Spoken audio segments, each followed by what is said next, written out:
సీతమ్మ వాకిట్లో సిరిమల్ల చెట్టు release on this Friday.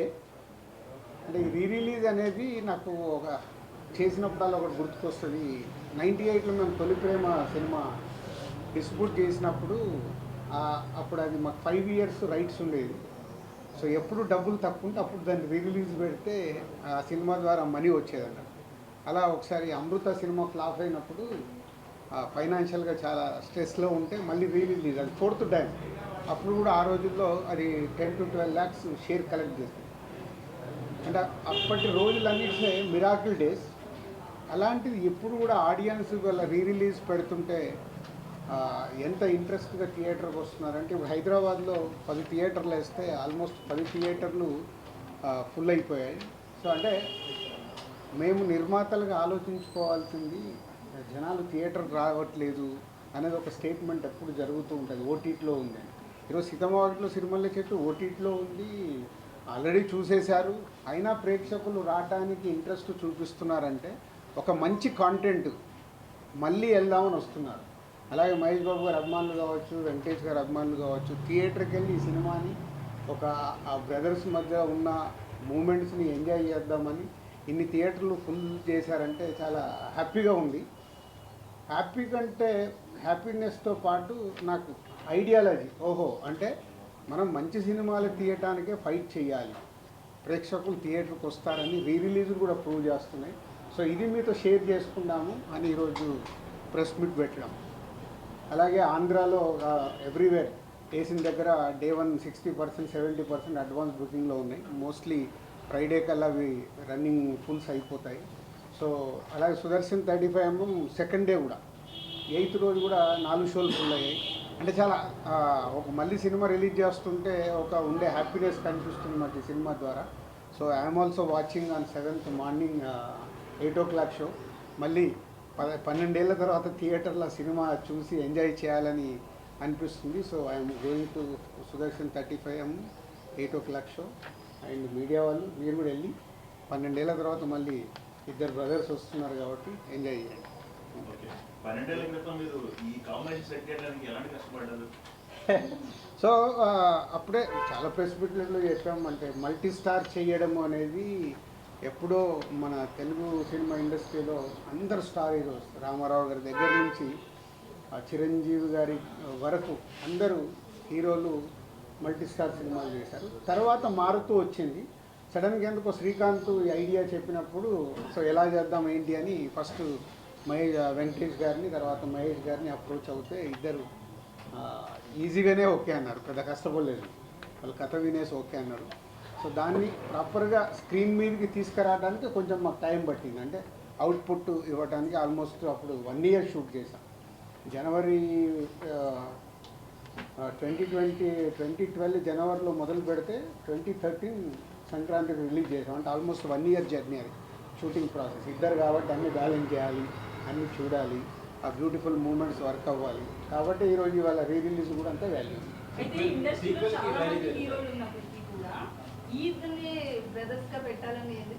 అట్లా ఇప్పుడు ఒక కథ అనుకున్నప్పుడు ఎవరు కరెక్ట్గా ఉంటారని అప్రోచ్ అవుతాము. వాళ్ళిద్దరు అప్రోచ్ అవ్వగానే ఇద్దరికి ఆ రోజుల్లో అట్లని కాదు.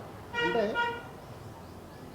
వెంకటేష్ గారికి సురేష్ బాబు బ్రదర్, మహేష్ బాబు గారికి రమేష్ బాబు గారు బ్రదర్. సో ఈ కథలో ఉన్నప్పుడు వాళ్ళు ఓన్ చేసుకుంటారు. అట్లాగే వాళ్ళిద్దరు ఈ సినిమా చేసేటప్పుడు చాలా టైం స్పెండ్ చేశారు.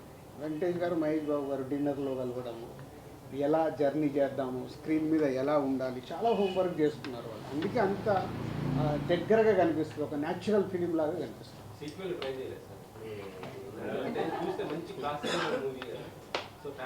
ఇప్పుడు నువ్వు సినిమా చూసావు, మళ్ళీ 7th రోజు చూడు, దాంట్లోకి ఏదైనా ఐడియా దొరికితే వచ్చి చెప్పు. ఊరికే కథ చెప్తా అంటే కూడా ఆఫరిస్తున్నా. సీతమ్మ వాకిట్లో సిరిమల్ల చెట్టు ఎలా చెయ్యొచ్చు సీక్వెల్ తీసుకుందా, నేను రెడీ. అందరు క్యారెక్టర్లలో ఉంటాయి, అవి దొరుకుతుంది. దొరికిందనుకో తప్పే లేదు. ఏమో టర్నింగ్ పాయింట్ అదేనేమో, అందుకే రిలీజ్ అవుతుందేమో. ట్రై చాలా లాంగ్ గ్యాప్ తర్వాతకి మల్టీ స్టార్ తీశారు. కానీ అప్పట్లో వచ్చిన టాక్ అవన్నీ అయితే మంచి పేరు వచ్చింది, మంచి సినిమా తీశారనే ఇది వచ్చింది. కమర్షియల్గా అప్పుడు అంత పే చేయలేదు మీకు అనేది ఒక టాక్. దాని గురించి ఇప్పుడు మాట్లాడుకోవచ్చు. కాదు మీరు ఎట్లుంటుందంటే మీ మీడియా వాళ్ళది మాకు డబ్బులు మిగిలిన సినిమాలేమో ఇలా మాట్లాడతారు. సీతమ్మ వాకిట్లో సిరిమల్ల చెట్లు ప్రొడ్యూసర్కి నాకు డబ్బు మిగిలింది, సినిమాకు ఉన్న ప్రతి డిస్ట్రిబ్యూటర్కు డబ్బు మిగిలింది. అంటే అప్పట్లో ఉన్న టాక్ మంచి పేరు వచ్చింది, పెద్ద హీరోలను పెట్టి సినిమా తీశారు, అంత బాగుంది. కానీ కమర్షియల్గా అంత ఫేక్ కావాలి. మళ్ళీ అదే చెప్తున్నా లక్ష్మణ, 12 ఏళ్ళ తర్వాత నేను మాట్లాడుతున్నా. డే 1 మీలాంటి వాళ్ళు అంటే నేను అందరినీ కలపట్లేదు, అద్భుతంగా ఉంది అని మార్నింగ్ షో అయిపోయాయని చెప్పిన మీడియా వాళ్ళు ఉన్నారు. అబ్బా 2 హీరోల్ని పెట్టుకొని ఏందండి ఇలా తీశారు, ఇంకా మేము ఏదో ఎక్స్పెక్ట్ చేసాము. అది మీరు ఎక్స్పెక్ట్ చేశారు, మా తప్ప ఎందుకు అవుతుంది? అడుగుతున్నా అది ఒక్కొక్క థియేటర్ ఫుల్ అవుతున్న కొద్దీ పెంచుతూ ఉన్నారు. ఇవాళ వెడ్నెస్డే కదా, ఫుల్ అయిన కొద్దీ అందరూ మెల్లిగా 10 స్క్రీన్స్కి వచ్చినాయి, అన్ని ఫుల్స్ అయ్యాయి. జనరల్ ఆడియన్స్ రెస్పాన్స్ ఉంటారా? ఓన్లీ ఫ్యాన్స్ వెంకటేష్ మైకో అంటే ఫ్యాన్స్తో పాటు ఫ్యామిలీ ఆడియన్స్ కూడా టికెట్స్ అడుగుతున్నారు. సో ఫ్యామిలీ ఆడియన్స్ అడుగుతున్నారంటే వాళ్ళు కూడా థియేటర్కి వెళ్ళి ఎంజాయ్ చేద్దాం. ఇంట్లో టీవీలో పెట్టుకోవచ్చు కదా, కానీ బిగ్ స్క్రీన్లో చూసే మ్యాజిక్, ఆడియన్స్తో పాటు ఫుల్ క్రౌడ్లో చూసే మ్యాజిక్ టీవీలలో మనం దీంట్లో చూస్తే రాదు. ఆ టైంలో మిగిలిపోయిన ఎక్స్ట్రా ఫుటేజ్ కానీ ఏమైనా యాడ్ చేసి చాలా ఫుటేజ్ ఉంది కానీ ఏమీ యాడ్ చేయట్లేదు. అంటే ఫ్యాన్స్ కానీ ఫ్యామిలీ ఆడియన్స్ కానీ మోస్ట్ అవైటెడ్గా ఈ సినిమా రిలీజ్ కోసం చూస్తున్నారు. థియేటర్స్ కూడా అలాగే ఫుల్ అయిపోయింది. ఫ్యాన్స్ నుంచి ఒక డిమాండ్ ఏంటంటే టైటిల్ కార్డ్స్ విషయంలో సపరేట్ టైటిల్ కార్డ్స్ వేస్తే ఇంకా బాగుంటుంది అంటున్నారు. 12 ఏళ్ల తర్వాత మళ్ళీ కొత్త కాంట్రవర్షియల్స్ మనకు అక్కర్లేదు, అప్పుడు ఏది ఉంది అదే రిలీజ్ అవుతుంది. ఇప్పుడున్న సిచ్యువేషన్లో ఎలాంటి సినిమా చేయాలంటే మీ బ్యానర్లో అలాంటి ప్రయత్నం చేయమంటే చేస్తారు? 100% చేస్తాను. నాకు ఛాలెంజ్ ఉంటేనే కిక్, ఛాలెంజ్ లేకుండా లైఫ్లో కిక్ ఏముంటుంది. సార్ అయితే ఇలా మాట్లాడుతూ తొలి ప్రేమ సినిమా గురించి డబ్బులు అవసరమైనప్పుడల్లా రిలీజ్ అన్నారు సార్. ఇప్పుడు ఈ సినిమా విషయంలో ఎందుకు రిలీజ్ చేస్తున్నారు సార్? Just for enjoyment. కాదు ఏం లేదు, మరి పక్కన 300 కోట్ల సినిమా వచ్చింది కదా, మర్చిపోయావా ఏంటి? అప్పుడే సంక్రాంతి లేదు, ఎంజాయ్మెంట్ ఏంటంటే ఒక హ్యాపీనెస్. దీని ద్వారా ఎంత డబ్బు వస్తుంది ఏంటంటే మనీ కాదు, ఆ రోజుల్లో మనీ. ఎందుకంటే అప్పుడు ఆడియన్స్కి చూడటానికి కూడా సినిమా లేదు, ఎప్పుడైనా టీవీలో వస్తే చూడాలి. అప్పుడు ఇంత పైరసీ లేదు, ఇప్పుడు పైరసీ ఉంది, ఓటీటీలో ఉంది, టీవీలో ఉంది. ఇవన్నీ దాటి కూడా థియేటర్కి వస్తున్నారంటే ఫర్ ఓన్లీ ఎంజాయ్మెంట్.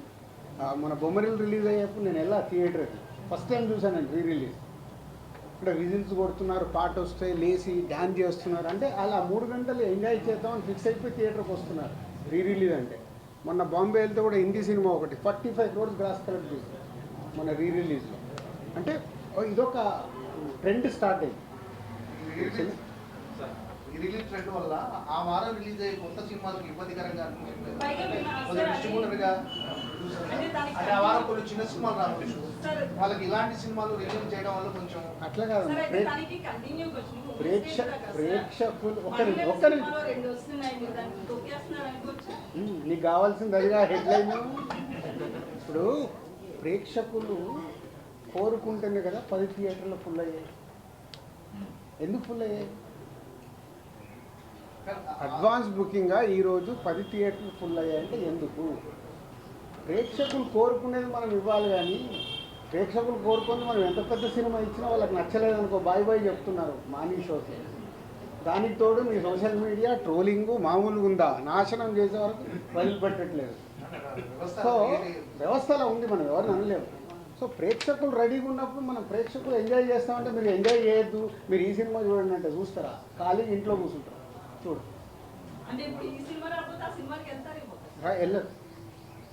వెళ్ళను, వాళ్ళు అంత క్లారిటీగా ఉన్నారు ఆడియన్స్.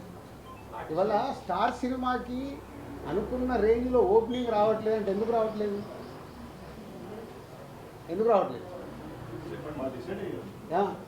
ఎలా డిసైడ్ అవుతున్నారు? టీజరు ట్రైలర్తో నాకు ఫిక్స్, అరే దీనికి వెళ్దాం. మీకు అన్నిటికంటే విచిత్రం ఏంటంటే ఈరోజు సినిమా ఆన్లైన్ ఓపెన్ చేయగానే డిసైడ్ అయిపోతుంది. ఏ రేంజ్లో బుకింగ్ ఉందంటే ఆ సినిమా హైప్ ఉందా లేదా ఇక్కడే తెలిసిపోతుంది. మా డిస్ట్రిబ్యూటర్లో కూడా అందుకే హైప్ లేదనుకో, సార్ 10 లక్షల షాటు 20 లక్షల షాటు తెలిసిపోతుంది. మాకు సినిమా రిలీజ్ అయ్యి రిజల్ట్ అక్కర్లా, ఆన్లైన్ ఓపెన్ చేయగానే మన సినిమా రేంజ్ ఏంటి అనేది ఇక్కడే ఫిక్స్ 4 రోజుల ముందే. అంత అడ్వాన్స్గా ఉంది ఆడియన్స్. మీరు నెగిటివ్ ఆలోచించాల్సిన అవసరం లేదు, బీ పాజిటివ్. దానికి ప్రొడ్యూసర్లని, డైరెక్టర్లని, హీరోలని ప్రిపేర్ చేయండి. మన సినిమా ఇక్కడే డిసైడ్ అవుతుంది, దానికోసం మేము ఫైట్ చేయాలి. నెగిటివ్ దాంట్లో జర్నీ చేయాల్సిన అవసరం లేదు. మంచి దానికోసం ఫైట్ చేస్తే మంచి కాంటెంట్ వస్తుంది. నాకు సీతమ్మ వాకిట్లో సినిమాల చెట్టు రిలీజ్లో నేను ఇన్స్పైర్ అవుతున్నాను. అరే ఆడియన్స్ రావట్లేదని నేను భయపడాల్సిన అవసరం లేదు. మొన్నే సంక్రాంతికి వస్తున్నాము, సెన్సేషనల్ హిట్ అయింది. థియేటర్లో హిట్ అయిన తర్వాత కూడా Z5 వాళ్ళు 12 అవర్స్కే ఇంత అయిందని వాళ్ళు కేకులు తీసుకొచ్చి స్వీట్లు తీసుకొచ్చి ఇచ్చి వెళ్ళిపోయారు. This content. ఇంకా థియేటర్లో సో ఇలా జనాలు మనకు ఎనర్జీని ఇచ్చినప్పుడు ఎనర్జీని మనం పాజిటివ్ సైడ్ మర్చుకొని ఎస్ వాళ్ళకి రీచ్ అయ్యే సినిమాలు తీయడానికి ప్రయత్నం చేయాలి. ఇది బాలీవుడ్ ఏదో రీమేక్ చేస్తున్నారని న్యూస్ వస్తుంది. చెప్తాను, ఫైనల్ అయ్యాక చెప్తాను. ఫైనల్ కాకుండా ముందు అన్ని రూమర్స్. రీరిలీజ్ పైన హీరో రెస్పాన్స్ అయింది సార్. వాళ్ళు తెలుసా రిలీజ్ అవుతున్నట్టు రెస్పాన్స్ అయింది. అంటే ఇవన్నీ మాకు ఎంజాయ్మెంట్ మూమెంట్. రెస్పాన్స్ ఏముంటుంది దీంట్లో? నేను ఏంటంటే 10 థియేటర్లు ఫుల్ అయినాయని హ్యాపీనెస్లో మిమ్మల్ని పిలిచా. మామూలుగా రీరిలీజ్కి ప్రెస్ మీట్లు అవసరం లేదు కదా. సో ఒక హ్యాపీనెస్ అనిపించింది. అరే ఇన్ని థియేటర్లు ఫుల్ ఏంటి, ఓవర్సీస్లో ఓపెన్ చేస్తే ఓవర్సీస్లో కూడా 40% 50% బుకింగ్ చేస్తున్నారు. ఓవర్సీస్లో అయితే $. అయినా వాళ్ళు కూడా రెడీగా ఉన్నారు అక్కడ చూడటానికి. అంటే మార్నింగ్ 8కి సుదర్శన్కి వెళ్ళి సినిమా చూస్తానని చెప్పారు. మన ప్రెస్ మీట్లో అంజలి గారు కూడా ఈ సినిమా చూడలేదని చెప్పారు. మరి అంజలి గారు కూడా వస్తారు ఇక ఇప్పుడు ఫోన్లు చేసి పిలవాల్సిన అవసరం లేదు. మాకు హ్యాపీనెస్ కావాలనుకుంటే థియేటర్కి వెళ్ళి ఎంజాయ్ చేస్తాం. మ్యాక్సిమం రిలీజ్లో హీరోస్ వాళ్ళ బర్త్డేస్లో ఏదైనా అకేషన్స్లో రిలీజ్ చేస్తారు కదా, అలా కాకుండా ఈ డేట్లో రిలీజ్ చేయడానికి మెయిన్ పర్టికులర్ రీజన్ ఏమైనా ఉందంటారా? అట్లా ఏం లేదు. సో అనుకున్నారు March 7th డేట్ చేద్దామని లాస్ట్ మంత్ అనుకొని టీం అంతా ప్రిపేర్ చేసి పెట్టేసాం. డిస్ట్రిబ్యూటర్ ఎంత ఎక్స్పెక్ట్ చేస్తారు సార్ ఈ మూవీ రిలీజ్ నుంచి? దీనికేమో ఎక్స్పెక్ట్ ఎంత వచ్చినా హ్యాపీనెస్. నేను చెప్పేది దీని ద్వారా వచ్చే డబ్బు కాదు. అంటే రిలీజ్కు ప్రేక్షకులు ఇలా థియేటర్కి వస్తున్నారంటే ఎగ్జిబిటర్ హ్యాపీగా ఉన్నాడు. సార్ ఈ సినిమా చేస్తుంటే ఫుల్స్ సార్ అని వాళ్ళే మామూలు హ్యాపీనెస్ కాదు కదా. ఆడియన్స్ చూసేవాళ్ళు తీసిన మాకు 12 ఏళ్ల తర్వాత మళ్ళీ థియేటర్లు వెళ్ళి థియేటర్ హౌస్ఫుల్లో చూస్తుంటే ఆ కిక్కే వేరు కదా. ఆ కిక్కే ఇంపార్టెంట్. రీసెంట్గా వచ్చిన మురారి కాస్ట్ చేస్తున్నారు సార్ ఇది మహేష్ బాబు. మళ్ళీ కంపారిజన్ ఎందుకు? ఉన్న ప్రజెంట్ ట్రెండ్లో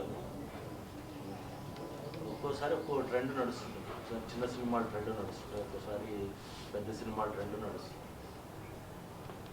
ఒక్కోసారి రిలీజ్ ట్రెండ్ నడుస్తుంది. ఉన్న అన్ని సినారియోల్లో థియేటర్స్కి జనాలు బాగానే వస్తున్నారు, ఓటీటీలో కూడా బాగానే చూస్తున్నారు. చిన్న సినిమాలు రావాల్సిన అవసరం ఉందా, పెద్ద స్టార్ హీరో సినిమా మంచి సినిమా రావాల్సిన అవసరం ఉంది. చిన్న పెద్ద లేదు. ఇంకా మంచి సినిమా నీ పోస్టర్ దగ్గరికి వెళ్ళి, నీ టీజర్ దగ్గరికి వెళ్ళి, నీ పాటల దగ్గరికి వెళ్ళి, అది చిన్న సినిమా అయినా స్టార్ హీరో సినిమా అయినా అది రీచ్ అవుతే ఏ రేంజ్ అది. ఇప్పుడు చిన్న సినిమా అంటే 10 కోట్లు తీయొచ్చు, స్టార్ సినిమా అంటే 400 కోట్లు తీస్తుంది. నంబర్సే డిఫరెన్స్ కదా. అల్టిమేట్ కాంటెంట్ ప్రేక్షకుడికి రీచ్ అవుతే పోస్టర్ దగ్గర నుంచి టీజరు, సాంగ్, ట్రైలరు అన్నీ వాళ్ళకి ఎగ్జైట్మెంట్ అవుతే చిన్న సినిమాలు కూడా ఫుల్ చేస్తున్నారు కదా. పెద్ద సినిమాలు అంటే మన సంక్రాంతికి వస్తున్నాం, మన తండ్రులు బాగున్నాయి. తర్వాత ఈ డబ్బింగ్ సినిమాలు, ఒకప్పుడు డబ్బింగ్ సినిమాల మీద మొన్న ఆడింది కదా డబ్బింగ్ సినిమా కూడా ఆడుతుంది కదా. డబ్బింగ్ సినిమాలు కూడా డ్రాగన్ డబ్బింగ్ సినిమాలు కూడా బాగా వస్తున్నాయి. డబ్బింగ్ కాదు, డబ్బింగ్ కాదు, డబ్బింగ్ కాదు. డ్రాగన్ సైమల్టేనియస్ కాదు ఓకే ఓకే. డబ్బింగ్ సినిమాలు వస్తుంది. డబ్బింగ్ సినిమాల వల్ల తెలుగు సినిమాల పర్సంటేజ్ ఏమన్నా తగ్గుతుందా? అదేముండదు. అరే అక్కడ థియేటర్లు ఖాళీగా ఉంటే మళ్ళీ పర్సంటేజ్ అంటారంటే మరి మా థియేటర్లలో సినిమాలు లేవు. మీరు ఇప్పుడు చిన్న సినిమా పెద్ద సినిమా థియేటర్లు ఖాళీగా పెట్టుకున్నారు. ఏ సినిమా వచ్చినా వేయడానికి ఎగ్జిబిటర్స్ రెడీగా ఉన్నారు. సినిమా రిలీజ్ చేయడము, థియేటర్లు ఇవ్వడం కాదు, ప్రేక్షకుల్ని థియేటర్కి తీసుకురావడం ఎలా, అది ఇంపార్టెంట్. ఇందాక నువ్వు అడిగిన క్వశ్చన్లో ఉంది. 2020 సంక్రాంతి తర్వాత మీ ఆలోచన ధోరణిలో ఏమైనా మార్పు వచ్చిందా? ఎలాంటి సినిమాలు తీయాలనుకుని మీరు ఏమైనా పొందాలని మార్చుకుంటున్నారా? నువ్వు మిస్ అయినట్టు నువ్వేను. గేమ్ చేంజరు సంక్రాంతికి వస్తున్న ప్రెస్ మీట్ పెట్టిన రోజే చెప్పాను. 2 సినిమాలు రిలీజ్ కాకుండా ముందే నేను చెప్పాను. ముందు రోజు ఉన్నా ఉన్నావు కదా, మరి ఆ రోజే చెప్పాను కదా. నేను లాస్ట్ 4 years ఏం మిస్ అయ్యాను, నేను ఏం పట్టుకొని వెళ్ళాలనేది నాకు క్లారిటీ ఉంది. ఆ రోజు రిజల్ట్ రాలేదు కదా, రిజల్ట్స్ వచ్చిన తర్వాత రిజల్ట్స్ అయినా ఏదైనా నేను ఏం చేయాలనేది నాకు క్లారిటీ ఉంది. సో దానికి కూడా సంక్రాంతికి వస్తున్నాము సినిమా ఒక సెన్సేషన్ హిట్ అయినప్పుడు ఏం క్లారిటీ వచ్చింది? ఇంకా నేను అనుకున్న క్లారిటీ నాకు వచ్చేసింది. హౌ విల్ మేక్ ఫిలిమ్స్, ప్రేక్షకుల్ని థియేటర్కి ఎలా తీసు. ఈ రోజు కూడా ఈ ఎనర్జీ నాకు అదే. సీతమ్మ వాకిట్లో రిలీజ్ చేస్తే ఇలా ఫుల్స్ ఉందంటే ఓకే. నిన్న అనిల్ రావిపూడి ఫోన్ చేసి చెప్పాడు, మీ టైం బాగుంది అంటే దీనిలో కూడా డబ్బులు వస్తున్నాయి. డబ్బులు కాదని కిక్, అంటే పని చేయడానికి మాకు కిక్ కావాలి. ఐటీ పిక్ ఎక్కడికి వెళ్ళి వాళ్ళు వస్తాయి? టైం బాగుందా సార్? ఐటీ వాళ్ళు వచ్చిన బాగుంది. మీ బ్యానర్లో ఇంకా చాలా అంటే ఐటీ వాళ్ళు రావడం వల్ల పాత 10 సంవత్సరాలు ఉన్న క్లియరెన్స్ మొత్తం క్లియర్ అయిపోయింది కాబట్టి యాంజియోగ్రామ్ చేసుకున్నంత హ్యాపీగా ఉన్నారండి. ఈ సమ్మర్ పెద్ద సింబల్ ఏం లేవు సార్ మొత్తం ఈ సమ్మర్ ఎందుకు లేవే ఎవరు కూడా ఏమైనా ప్రతి వారం 2 సినిమాలు ఉన్నాయి. మళ్ళీ అదే పెద్దవి ఉన్నాయా చిన్నవి ఉన్నాయి కదా, ఆడే సినిమాలు ఏమున్నాయి చూసాం. ప్రేక్షకులకు ఏం నచ్చుతుందో మనకు తెలియదు కదా. సరే గద్దర్ అవార్డ్స్ ఎప్పుడు ఇప్పిస్తున్నారు ఏంటి దాని అది గురించి? ఎఫ్డీసీ సపరేట్గా మీరు మాట్లాడు. కూడా FDC చైర్మన్ కాబట్టి. ఎఫ్డీసీ సపరేట్గా మాట్లాడు. ఇప్పుడు ఓన్లీ దిల్ రాజు ప్రొడ్యూసర్గా మాట్లాడు. సార్ అయితే పైరసీ మీద మన మీకు ఏం చేంజర్ కావచ్చు తండ్రి కావచ్చు ఇంత ఎఫెక్ట్ అయ్యాయి. ఎవరిని అడిగినా కలుస్తాం అంటున్నారు. టాలీవుడ్ టాప్ మోస్ట్ ప్రొడ్యూసర్స్ ఎవరు ఒక మీటింగ్ కనీసం పెట్టుకోలేదండి సార్ ఇంత ఎఫెక్ట్ అవుతున్నప్పుడు. అది ప్రొడ్యూసర్స్ అందరికి అడగాలి కదా. వాళ్ళు అడిగాం సార్ నేను బలీవాస్ గారు కూడా ఏమన్నారు? కలుస్తాం ఏదో అంటారు అంతే. అరవింద్ గారు కూడా ఆ రోజు అదే ఇక్కడ చెప్పారు. ఇక్కడ ప్రాబ్లం అదే. ఆ వారం రిలీజ్ అయిన వాళ్ళకే నొప్పి, తర్వాత పెద్ద పట్టించుకోరు. మా సినిమా ఫీల్డ్లో ఉన్న మా బ్యాడ్ అదొకటే. కలిస్తే చాలా మార్చుకుంటూ రావచ్చు. కలవటానికి ఏంటంటే ఎవ్రీ ఫ్రైడే వాళ్ళ పెయిన్, ఆ ఫ్రైడే సాటర్డే సండే అయిపోగానే మళ్ళీ మండే నుంచి కొత్త షూటింగ్ ఏంటి, కొత్త సినిమా ఏంటి, దాంట్లో పడిపోతారు. పక్కోడేమో ఈ సినిమా రిలీజ్ అయిందా, ఎలా ఉంది టాకు, ఇలా ఫ్రైడే సాటర్డే సండే, అరే హెచ్డీ ప్రింట్ వచ్చిందా, అయ్యో ఎట్లా మరి మన సినిమాకి ఎట్లా, ఆ రోజు పడుకొని లేస్తే వాళ్ళు మర్చిపోతారు. సార్ ఇప్పుడు దానికి ఒక ఉద్యమం కావాలంటే అందరు ఆ పెయిన్ అర్థం చేసుకొని ఇప్పుడు అండర్ ప్రొడక్షన్లో ఉన్న ప్రొడ్యూసర్లు అందరూ స్పీడప్ అవ్వాలి. స్పీడప్ అయ్యి మార్చుకోవడానికి ఏం చేయాలి చేయాలి. మధ్యలో ఉన్న పోటీ కానీ అంటే సత్సంబంధాలు అనేవి లేకపోవడం వల్ల కూడా కలవడం. సంబంధాలు అద్భుతంగా ఉంటాయి. సంబంధాలకు అంటే బయట కనిపించే కదా సార్, లోపల బేసిక్ పెయిన్. నేను ఒకటి చెప్తున్నాను రాజు గారి ముందు.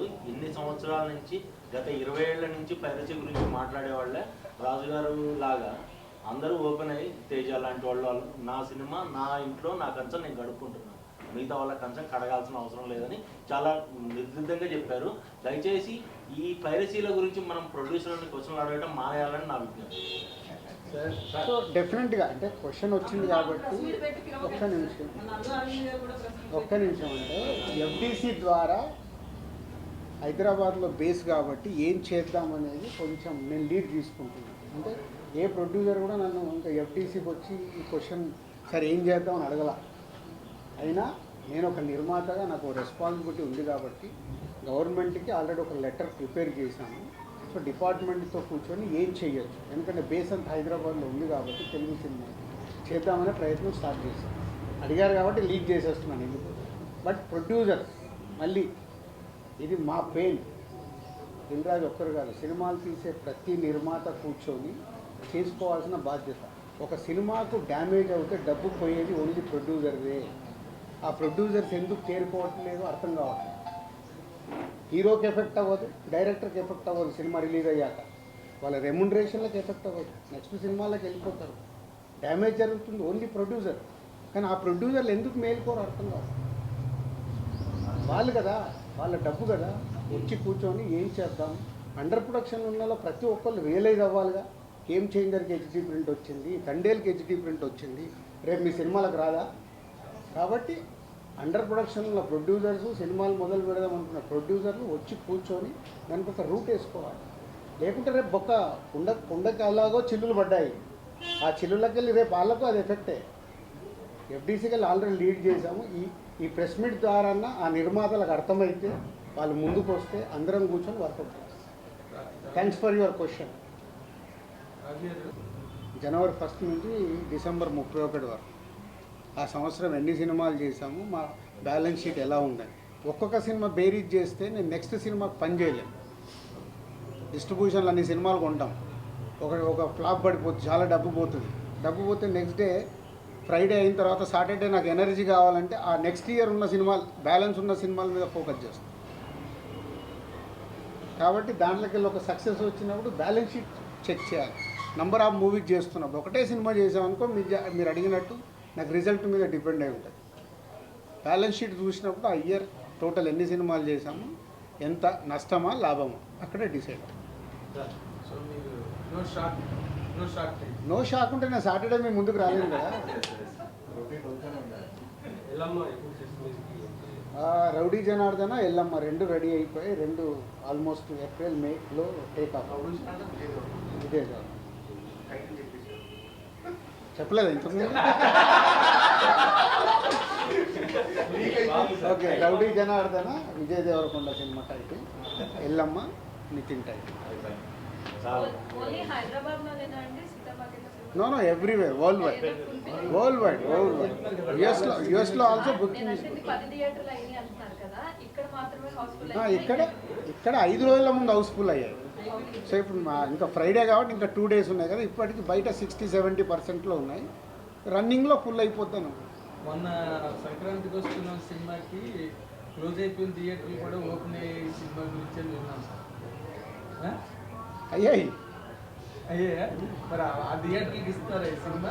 అంటే అది మళ్ళీ నా ఏరియా కాదండి, అది కింది వరకు ఎవరి దాళ్ళు అది డిస్ట్రిబ్యూటర్ చూస్తాడు, ఎక్కడ వేస్తున్నారంటే మాకు ఇన్ఫర్మేషన్.